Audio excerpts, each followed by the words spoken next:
Sonny Edwards here in Lyndon Arthur's gym, and you brought the belt with you. How's life?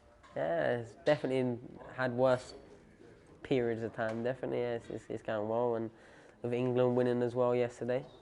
You know what I mean? It's all coming home in 2021. It's all coming home. That belt, does it ever leave your side? Yeah, to be fair, it's been quite well hidden, I think. It's stayed mostly outside my trophy cabinet in the case, right in front of it, ready to defend it.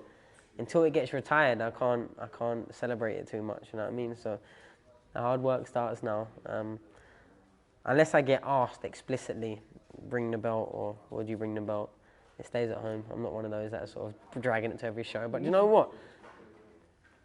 I probably should be more taking it places, if I'm perfectly honest, just because the effect it has. Like, I brought in there, had all the kids and that, the buzzing of it, the boxers and that. For boxing people, it's obviously it's a massive achievement, you know what I mean? And boxing people who appreciate boxing, they can probably appreciate the level of accomplishment. So maybe I should be being a bit more flashy and flex it a little bit more. Now I've got the boot space in my new car, maybe I'll just have it there. We're always ready to go. I know some world champions, drag it everywhere, so might be one of them. I saw that. I saw the new wheels. So was that a dream car for you? Is that what you were saying? It was like the car that I wanted to put myself in. You know what I mean? When I'm talking, let me not say anything that's illegal, but when I was of an age that perhaps weren't legal driving age, I used to go running with a relative of mine, who's one of my parents, and not my mum. And we would go up Epsom Downs, which was about 4 or 5 miles away from where I lived, and I'd do four laps of that, 45 minutes, whatever it was, 6-mile run.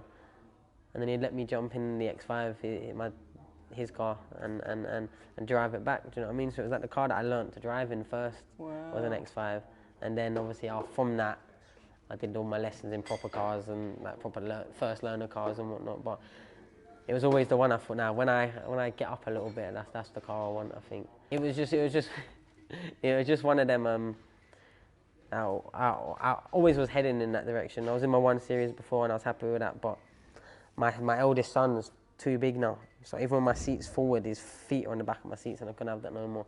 And there was no storage space for the pram and whatnot. So yeah. Right. So it's a practical motor. Yeah, as well. family car. Sports the car. family wagon. Like Yeah, the good family on you, Sonny. wagon. Well done. Well done. Yeah. So how does it feel? Does it feel any different now that you are a world champion? Now that you're starting interviews, being introduced as a world champion, you're taking the belts around, you're showing kids. Do you feel different? Not really. Not really. I feel very consistently the same, I think. And I know I've said it before, and people probably think I'm just banging on about it, but I genuinely always believed I'd be a world champion. So when my fight with Maruti got made and I was announcing it on BT next to Lyndon, I thought I was world champion then. That sounds crazy, but it's my time now. I'm here. I'm going to go train for however many weeks and win a world title. That was genuinely my belief. My fight week, my press conference, our head-to-head. I spoke to him. I said to him what I was going to do, how I was going to do it, why I had to do it the way I had to do it with him, and I did everything the way I said I would. It was for when you really take a step back and just the whole, from beginning to end, calling the fight for a bit, knowing him. Way back when in Ukraine, he was saying, "Oh, you're 100% the world champion." Announcing my world title fight as a pundit and my punditry debut on BT, I don't know. I just don't think that all of this is meant to happen from a little kid from Croydon. You know what I mean? It's not. I feel like it's a movie. Yeah, you know what I mean? More like it's definitely my movie, and I feel like it's writing quite well at the moment. So, but yeah, that's why it doesn't feel too much different. And I'm not one of those people probably be quite surprised. I'm not one of them people for big fusses. Never really like birthdays too much, when everything's on you. I don't like all the pressure being, not pressure, but attention.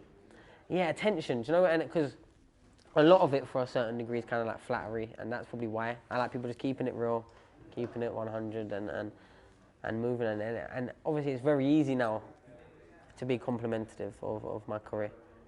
I was harder 8 months ago, it was harder 18 months ago, and even harder than that 24 months ago. Do you know what I mean? That's just the world we live in. So obviously it's easier to sort of big me up now and give me my props, but I've been giving myself these for a long time. People thought I was, when I was calling out certain names from the beginning, when I was 4-5-0 and saying I would fight this person and that person, or didn't believe me, or thought, we wouldn't beat them, or the whole way through, like, I've had a lot of like subtractors, a lot of doubters that didn't believe it, and that's fine. I don't care. But what have I been saying the whole time? I think I'm the best in the world. Look, and you're saying it with your chest every time. And Yeah. look, No different how I was saying it before. Exactly. I think I can operate on my day as the best fighter in the world, pound for pound up there. On my day. And majority performance was a good performance, but very, very far from the finished article. Very, very far from the finished article. And there was stuff in and around that fight, in and around that camp, that wasn't 100%. And I'll be really, really real with you. I wasn't 100% fit even going into it, not 100%. I'm not going to go into it because I don't need to give my, watching opponents some little help in it. I don't need to do that no more, but I weren't 100% going into that. But when I'm in there, my adrenaline is like a superpower, so I get through anything. I'll get through anything. I'll never quit. I have no quit in me. When rounds are getting hard, when the last round, 9th round was non-stop, and I've got 3 more rounds, and I know he's coming to knock me out, so what did I do? I took control of the 10th and 11th round. You know what I mean? Talking about Julio Cesar MARTINEZ, he's recently defended his world title successfully, and it appeared that in Fight Week, for the first time, I believe, your name was in his mouth. Thoughts? Yeah, well, I seen an interview, and it was the headline, I want Sonny Edwards, then Estrada, then Chocolatito. I mean, if that's his plan of route, I don't know how far he's going to make it into those 3 fights, you know what I mean? If I'm the first port of call. But, bad place to start, huh? A terrible place to start. But the only reason people think a lot as to why I'm wanting that fight so much. People have a lot of as to why they think I'm chasing it. Maybe it be a payday, maybe it be revenging my brother. The realistic is, you asked me who I wanted, what fighter, what champion I wanted. I told you I wanted the number 1 in the division. Who was it at the time? Moretti. I went in there, I got him, I beat him, got his title. Next rankings come up, I'm number 2, lo and behold. Martinez number 1. So now they've only given me one name that I really want to work towards. You know what I mean? At before, mainly what Moretti, but if I got any of them, that would have been great because you want to get in that top 4. Now I'm second. Don't get me wrong, Nakatani and Dalakain. It's not like I'm not entertaining them because if they come up right off a right fight, whatnot. But the fight I want is the person in front of me by the Ring Magazine. And the Ring Magazine title was something I've always wanted. It's very hard to get into those top 3 ratings, top 2 really. Well, how would a fight between you two go? Nah, obviously, look, you're going to say you're going to win, and I'm sure he'd say he'd probably knock you out because he knocks a lot of people out. How do you see that fight playing out? First bell rings. I think you'd see a lot more hesitation from him because once he's launched them big wild swings a couple of times and missed wild, got tagged a couple of times, I'm established my jab, moving as I do. Like, when you're a moving target, you can't load up against a moving target because that moving target will be gone. Not just different positions, so you've got to try and, he will be gone, I will be gone. You can't do them things. And when he has to, a lot of the time he gets away with what he does because people are so scared of him. I don't really have fear for people, especially not my weight. Definitely not. So I don't really feel that fear of, I box with a high sense of apprehension and anxiety to the shots, and I like to be very reactive to them, but I don't have the fear of getting hurt. I don't have the fear of getting knocked out. I don't have the fear that I'm not going to make it to the 12th round. That's not in my thinking, not in my process thinking, so it wouldn't be for him.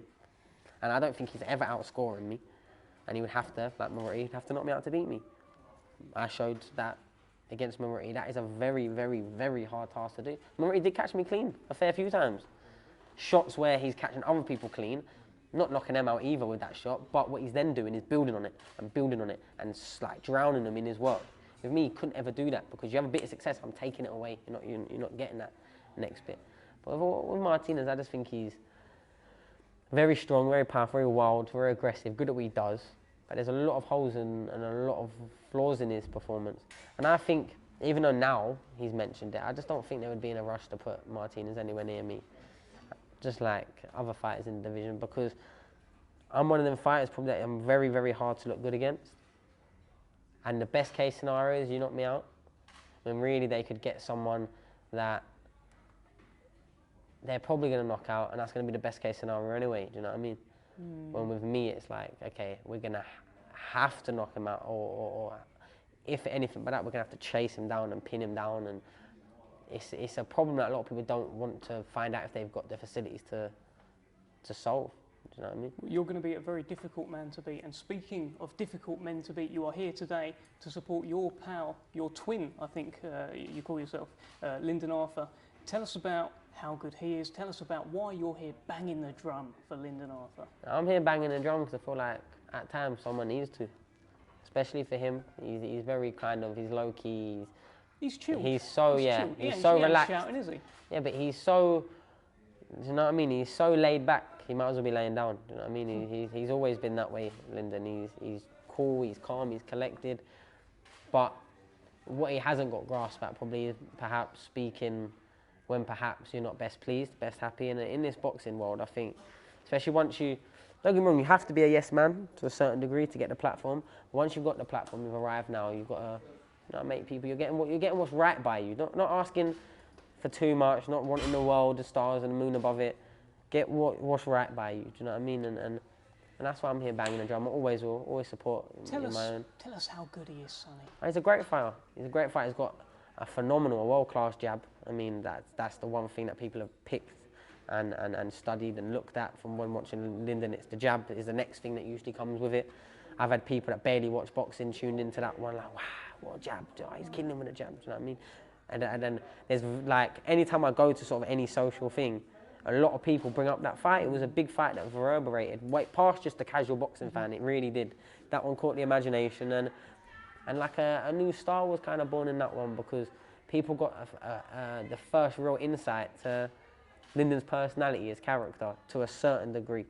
He's got a lot of it, but he doesn't. And a lot of boxers are the same. They struggle to, you know, when the cameras are out. You know what I mean? It's easier to just go within yourself than to say something that you might later regret or whatnot, or not wanting to be seen as moaning or sour grapes or whatnot. So, but look, he just needs the respect he deserves now. He needs the push he deserves. He needs the platform. He's already got it. He needs the profile that he deserves. And this is all coming, you know, headlining on BT Of course. Sport. All the things are pointing in the right direction. Before I let you go, Sonny, when are we going to see you next? Hoping soon. I'm in training already. Yeah. I'm Mandatory, is it? Yeah, mandatory. Jason Mama, that's what I've been told. That's what I'm waiting for. Obviously, nothing signed, nothing confirmed, no date, no venue. So that's all getting worked out now, I believe. I'm just ready to defend this baby, Irene, whenever it's time. Because I've worked 17 years of my life, busting my balls to get here. But now this is like the first step. Now I'm here. It's like everything else towards this point has been in preparation for this. And now I say that to say this just because when you think about boxing, you remember the world title fights, the prestigious world titles that live down in history, and you also remember people's careers, but not their whole careers all the time. You remember their world title reigns, their world title records, you know, how many times you see that, oh, they're 11-1 in world title fights, because that's like, hold on, they haven't just tin canned 30 people jumping. Like, these are proper, legit, serious fights where people fought with the biggest prize in boxing on the line, and this is how they done. And you know, I'm 1-0 in these proper world title fights at the moment. I'm 1-0, and I'm hoping for 5, hoping for 10, maybe 15, 20. You know what I mean? We yeah, move. But that's what I'm hoping for. Why not? That's it. Why not? Maybe losses will come here and there. There might be a few draws along the way. I doubt it. Yeah, but that's boxing. That's boxing. Yeah. It's opinions.